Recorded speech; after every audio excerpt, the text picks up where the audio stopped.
Hey everyone, it's Hadar. Thank you so much for joining me. Today, I want to share with you 5 fluency practice strategies that I have been using with my students for many, many years, and my coaches and teachers use with our students as well. Whether you're a student or a teacher, you want to use these practice strategies to improve fluency. If you're new to my channel, then hello and welcome. My name is Hadar. I'm an English coach and I am not a native English speaker. I am teaching and sharing with you everything that has helped me reach where I am today, and that has helped me help thousands and thousands of students around the world. If you want to find out more about my work and get a lot of free stuff to help you improve your English fluency, confidence, and clarity, check out my website, hadarshamish.com, or come follow me on Instagram at hadar.accentsway.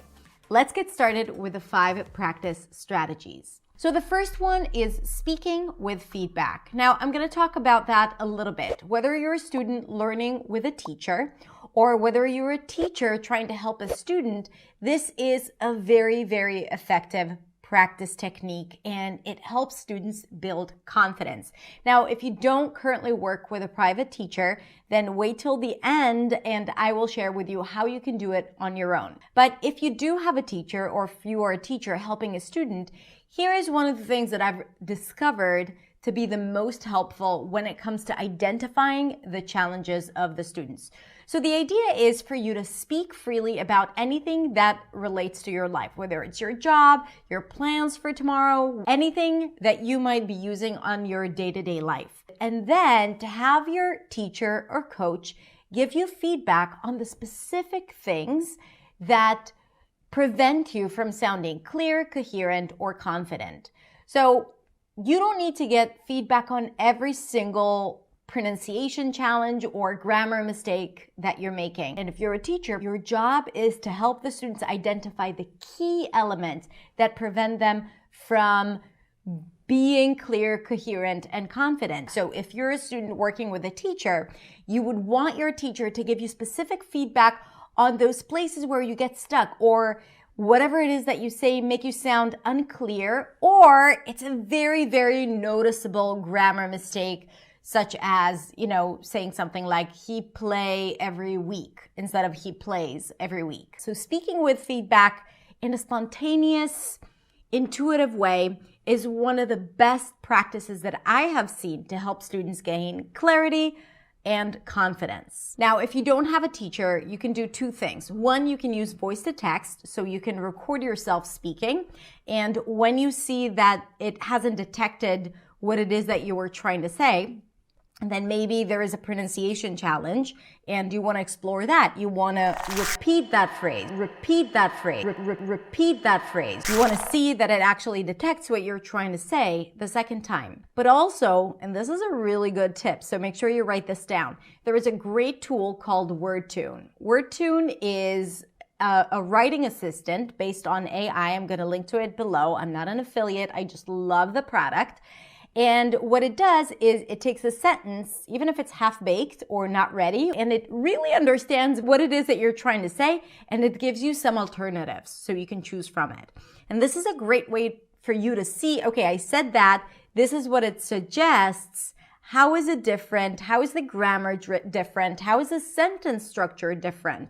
So even if you don't have a coach working with you, then this is something that could be helpful, and it's practically free. Now, another reason why I know this works is because in Beyond, my English practice membership community, we have sessions of speaking with feedback and writing with feedback. The students absolutely love it because not only that it deals with real life challenges that actually most students face, it's also super relevant to the lives of the people who practice and the lives of the people, participating in the session.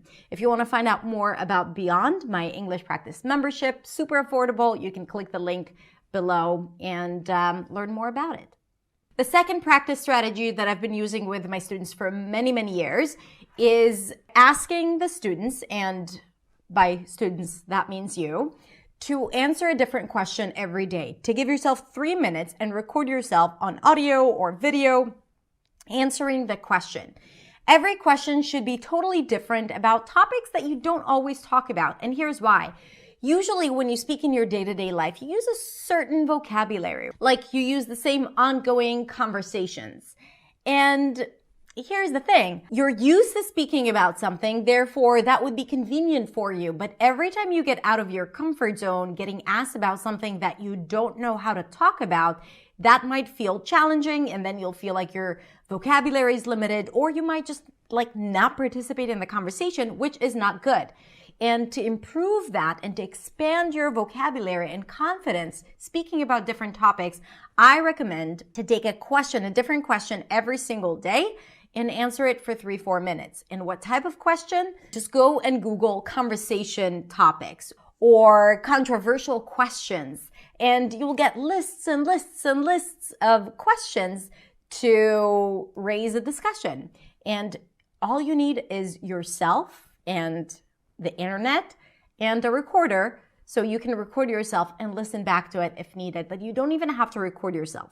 I like recording because you are more composed, you are more intentional when you know it's recorded. And this is why, that's the closest thing to speaking in front of other people without really speaking. If you want to get fancy, use video. I have talked a lot about improving your fluency through video, and I'm going to link to some of those resources and videos and episodes in the description below. The third practice technique is imitation and shadowing. Again, I've talked about that on a separate video, but now as we are talking about the top 5 fluency practice strategies, I really, really, really love this strategy because it helps you understand English and comprehend English on a deeper level, on a subconscious level, because you're absorbing English, you're repeating it, you're getting it into your body without thinking about the grammar rules, without thinking so much about the words that you're using, right? So it's like a holistic experience, and it helps you improve grammar, vocabulary, fluency, and pronunciation for sure. So the idea is that you select someone that you like, a speaker that you like, or a video, or a TV show, or whatever that is. You play a line, you pause, and you repeat. You can also shadow it or echo it, where you play it and then you repeat it like a split second after the person speaking. If you have the script, even better. You can even take notes. It's a very active practice strategy, and my students who have been using it consistently report that this is one of the things that has really, really helped them. Again, when you join Beyond, these are the things that we're doing, all of these exercises on an ongoing basis, because, first of all, you want to keep it interesting, and also you want to do a bunch of different things that tackle all the challenges that you face when communicating in English. The next one is transcribing texts. So here it's more about working on your listening skills and listening abilities. And the idea is to listen to different listeners with different accents, by the way, not just standard American, not just English teachers on YouTube, but listen to different voices and different dialects, so that you start to develop awareness around all the potential English sounds. And the idea is to listen to someone speak and try to transcribe or write down what it is that you're hearing, and then compare it with a text. And look at the places where it's not aligned, right? Because there will be some places where you will write should and the person actually said could, right? And then you'd be like, okay, why did I hear it differently? And this is why listening and then transcribing, writing it down for yourself and comparing it with the original is such a great strategy to improve the confidence in listening, but also understand how it all works together. The last thing is challenging yourself. So when I see my students talking about something that is really difficult for them, I challenge them to go and explore that a little deeper. So, for example, if a student of mine would say, I am really afraid to speak in meetings at work, so I want to work on my English and I want to work on my pronunciation. Great. So we're doing all the work. But then I would also tell her to go and tap into that fear and do more of the thing that she is so afraid of. So that means speak more in meetings, right?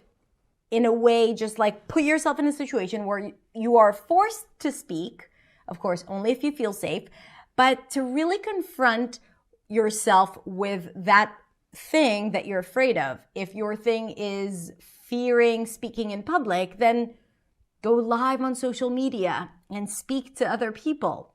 Post videos. If your fear is to not pass a job interview, then go on like 5 or 6 or 7 different job interviews just for the practice. Do more of that thing that scares you, because fluency is interconnected with confidence.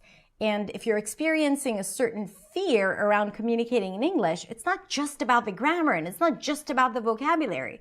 So you got to push yourself and see that it's possible for you to do something, and that boosts your confidence and ultimately will boost your fluency as well. So these were the 5 practice strategies that I wanted to share with you today. Just a quick recap. The first one is to speak with feedback, whether it's with a coach or with voice to text or a writing assistant. The second one is answering a different question every single day. And when you get stuck, try to find that word that you were missing and maybe repeat it a few times and make that word more available. The third one is imitation or shadowing exercises. The fourth one is transcribing what it is that you're hearing, improving your listening and comprehension. And the fifth one is challenging yourself and doing the thing that scares you. Even if you were to do just a little bit of each exercise, I guarantee that you will feel significant rewards. Now, again, a lot of people are missing out on practice and they're missing out on opportunities to speak. And this is why we created Beyond, our English Practice membership. Now, it's really all about taking the knowledge that you already have and putting it into practice and minimizing the gap between the English that you already know and the English that you use, with all of these strategies that we implement in the program, and a lot of opportunities to speak and a lot of coaching and support and feedback and so much more.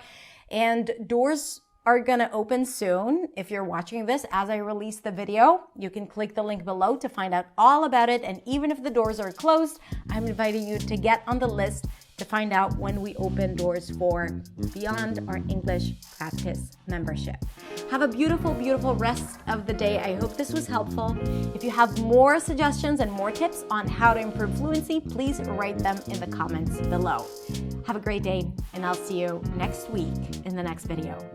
Bye.